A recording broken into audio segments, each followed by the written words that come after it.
కార్తీక మాసంలో ఈశ్వరుని ఆరాధన చేయలేకపోయాము అని అనుకునేవారికి రేపు కార్తీక మాసము చివరి సోమవారము కాబట్టి ఈశ్వరునికి ఇంకా చాలా పూజలు చేస్తే బాగుండు అనుకునే వారికి ఇది ఒక మంచి అవకాశం. ఈ కార్తీక చివరి సోమవారము చాలా విశేషమైనది. ఎందుకంటే దశమి తిథి ఉన్నది మరియు ఉత్తరా నక్షత్రము మరియు సోమవారము అవ్వడం అంటే సోమవారము చంద్రుడికి సంబంధించినది. దశమి తిథి విజయానికి సంబంధించినది.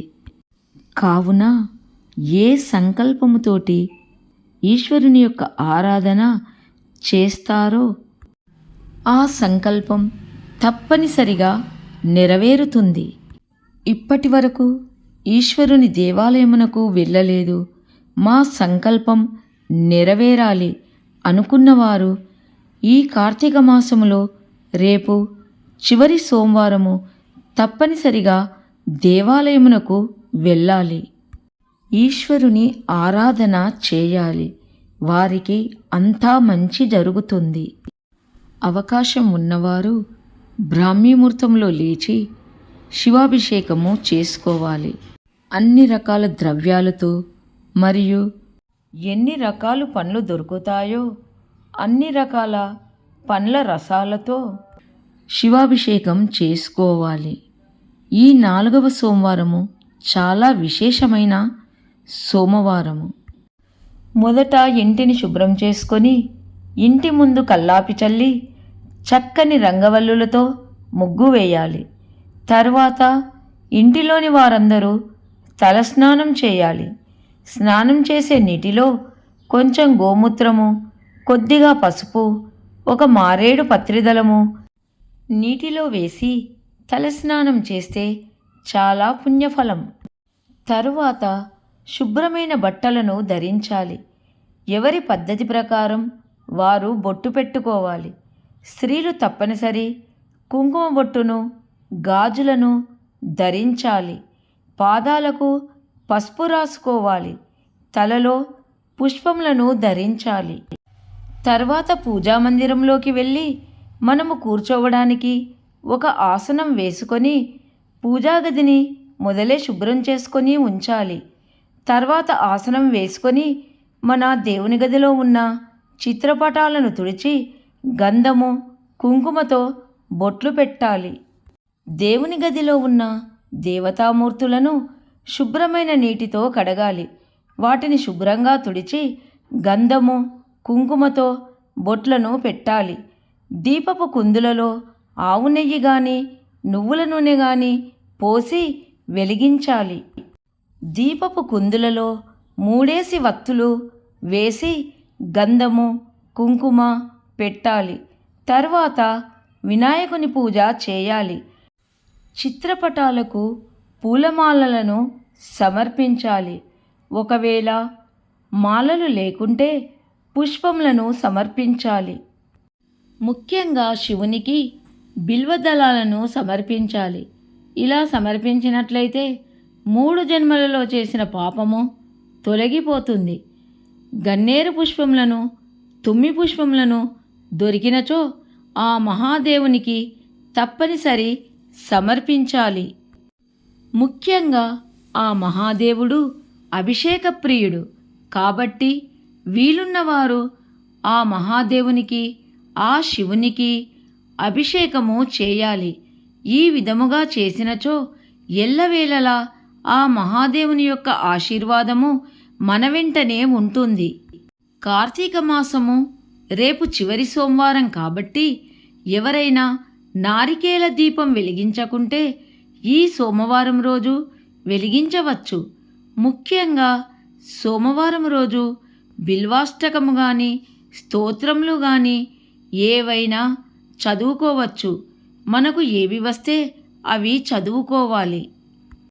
లలితా సహస్రనామ స్తోత్రము కూడా చదువుకోవచ్చు. ధూపము కూడా సమర్పించాలి. నారికేల దీపం వెలిగించాలి. ఒక కొబ్బరికాయను తీసుకొని దానిని పగలగొట్టి వాటిలోని కొబ్బరి నీళ్లను తీసివేసి ఆ ముక్కలు తడి లేకుండా తుడవాలి. ఇలా తుడిచిన తర్వాత కొబ్బరి చిప్పలలో ఆవు నెయ్యిని కానీ నువ్వుల నూనెను కానీ పోయాలి. తర్వాత 2 ప్లేట్లు తీసుకొని వాటిలో బియ్యం కానీ గోధుమలు కానీ పోసి వాటిపైన కొబ్బరి చిప్పలను పెట్టాలి. కొబ్బరి చిప్పలలో 3 వత్తులు వేయాలి. దీపాలను వెలిగించాలి. కొబ్బరి చిప్పలకు పువ్వులు, పసుపు, కుంకుమ, అక్షింతలు సమర్పించాలి. కొబ్బరి చిప్పలలోని వత్తులను వెలిగించిన తర్వాత పసుపు, కుంకుమ, అక్షింతలు సమర్పించాలి. తర్వాత పార్వతీ పరమేశ్వరులకు నమస్కరించాలి. ఈ సంవత్సరం సోమవారం మిస్ అయితే మళ్ళీ సంవత్సరం వరకు ఆగాలి. అందుకని వీలైన వారు రేపటి సోమవారం నారికేల దీపాలను వెలిగించండి. నారికేల దీపాలను వెలిగించడం వలన ఇంటిలోని ఆర్థిక ఇబ్బందులు తొలగిపోతాయి. లక్ష్మీ కటాక్షము కలుగుతుంది. శివుని యొక్క అనుగ్రహము లభిస్తుంది. లక్ష్మీ కటాక్షం అంటే సంపద మాత్రమే కాదు, అన్ని రకములైన శుభాలు జరుగుతాయి. పిల్లలు బాగా చదువుకొని వృద్ధిలోకి వస్తారు. సంతానం లేనివారికి సంతానం కలుగుతుంది. ఆర్థిక ఇబ్బందులు తొలగిపోతాయి. ఇంటిలో ఎటువంటి సమస్యలు లేకుండా ఇంటిలోని వారు సుఖ సంతోషాలతో ఉంటారు. అందువలన నారికేల దీపం వెలిగించినచో శివుని యొక్క అనుగ్రహంతో పాటు లక్ష్మీ కటాక్షం కలుగుతుంది. తరువాత పార్వతీ పరమేశ్వరులకు నైవేద్యం సమర్పించాలి. శక్తి లేనివారు అటుకులు, బెల్లం నైవేద్యంగా సమర్పించవచ్చు. శక్తి ఉన్నవారు మాత్రము చక్కెర పొంగలి, దద్దోజనం నైవేద్యంగా సమర్పించవచ్చు. లేదా అరటి పండ్లను కూడా నైవేద్యంగా సమర్పించి కుటుంబంలోని వారందరూ ప్రసాదముగా స్వీకరించాలి. తర్వాత అందరి దేవుళ్లకు హారతిని సమర్పించాలి. కార్తీక మాసములో చివరి సోమవారము కాబట్టి ప్రతి ఒక్కరూ శివుని యొక్క దేవాలయమునకు వెళ్ళాలి. శివనామస్మరణ చేయాలి. ఆ శివాలయములో జరిగే రుద్రాభిషేకమును చూడవచ్చు. ఇలా చూడడం వలన అపమృత్యు దోషాలు కూడా తొలగిపోతాయి. ఆ పరమేశ్వరుడు మృత్యుంజయుడు కాబట్టి అకాల మృత్యువును తొలగించి సంపూర్ణ ఆరోగ్యాన్ని ప్రసాదిస్తాడు. తరువాత 365 వత్తులు వెలిగించాలి. 365 వత్తులు ఎందుకు వెలిగిస్తారు అంటే మనము ఇంటి లోపల ఎప్పుడైనా వీలు లేకుండా దీపం వెలిగించకపోయినట్లయితే ఈ 365 వత్తులు వెలిగించినట్లయితే ఇంటిలో సంవత్సరం మొత్తము దీపం వెలిగించిన ఫలితం వస్తుంది. తర్వాత శివాలయంలో ప్రదక్షిణలు చేయాలి. 3 కానీ 5 కానీ 11 కానీ వీలైతే 108 ప్రదక్షిణాలు చేయాలి. లేదా మన శక్తిని బట్టి ప్రదక్షిణం చేయాలి. తర్వాత నంది కొమ్ముల మధ్య నుండి ఆ పరమేశ్వరుణ్ణి చూడాలి.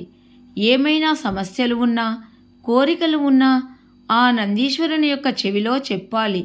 మన కోరికలు, సమస్యలు చెప్పినట్లయితే నందీశ్వరుడు కైలాసములో మన గురించి పార్వతీ పరమేశ్వరులకు చెబుతాడు. శివుని యొక్క అనుగ్రహము మనపై తప్పకుండా కలుగుతుంది. చివరి కార్తీక సోమవారం కాబట్టి తప్పకుండా శివాలయమునకు వెళ్ళినచో అక్కడ శివుడు ముక్కోటి దేవతలతో, ప్రమదగణాలతో శివుడు మనకు దర్శనమిస్తాడు. శక్తి ఉన్నవారు శివాలయంలోని పూజారికి సోమవారం రోజు స్వయంపాకాన్ని దానముగా ఇవ్వాలి. శక్తి లేనివారు తాంబూలంలో దక్షిణ పెట్టి దానము ఇవ్వాలి. మన శక్తి కొలది దక్షిణ దానముగా ఇవ్వాలి. ఆ పూజారికి నమస్కరించి ఆశీర్వాదము తీసుకోవాలి. అనారోగ్య సమస్యలు లేనివారు చివరి సోమవారం ఉపవాసం చేస్తే చాలా మంచి ఫలితాలు కలుగుతాయి. గుడి నుండి ఇంటికి వచ్చిన తర్వాత ఉపవాసం ఉండేవారు సాయంత్రం మళ్ళీ శివపూజ చేయాలి. ఉపవాసం లేనివారు పాలు, పండ్లు, సాత్విక ఆహారము తినవచ్చు. 12 సంవత్సరములు లోబడి ఉన్న పిల్లలు ఉపవాసము చేయరాదు అని పెద్దలు చెబుతున్నారు. 60 సంవత్సరములు దాటిన వృద్ధులు కూడా ఉపవాసం చేయరాదని పెద్దలు అంటున్నారు. ఓపిక ఉన్నవారు సాయంత్రం స్నానం చేసి తులసి కోట వద్ద ఉసిరి దీపం వెలిగించాలి. తులసి మాతను పూజించాలి లేదా మామూలు దీపాలు కూడా వెలిగించవచ్చు. తులసిలో లక్ష్మీనారాయణులు నివసిస్తారు. తులసి మాతను పూజిస్తే శివకేశవులను పూజించినట్లే. తరువాత పూజా గదిలో లక్ష్మీనారాయణ శివపార్వతులను పూజించి శక్తి కొలది ఏదైనా నైవేద్యం సమర్పించాలి. పూజ మొత్తం అయిన తర్వాత భోజనం చేయాలి అని పెద్దలు అంటున్నారు. బ్రహ్మచర్యము పాటించి భూషయనము అంటే చాప వేసుకొని పడుకోవాలి. కార్తీక సోమవారము మద్యపానము, ధూమపానము చేయరాదు. మాంసాహారము భుజించవద్దు. గోర్లు కత్తిరించుకోకూడదు. శవరము చేసుకోరాదు. దైవనామస్మరణ చేయాలి. వీలున్నవారు నది స్నానం చేసినచో చాలా మంచి విశేషమైన పుణ్య ఫలితం వస్తుంది. శివాలయమును దర్శించుకుంటే చాలా మంచిది. శివపార్వతుల అనుగ్రహము తప్పనిసరి కలుగుతుంది.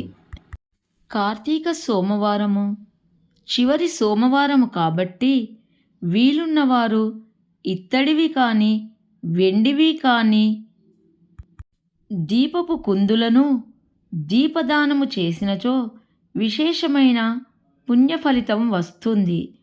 ఈ రోజున వస్త్రదానం చేయడం కూడా చాలా విశేషమైన పుణ్య ఫలితాన్ని ఇస్తుంది. ఈ వీడియో నచ్చినట్లయితే లైక్ చేయండి, సబ్స్క్రైబ్ చేయండి. అందరికీ ధన్యవాదములు.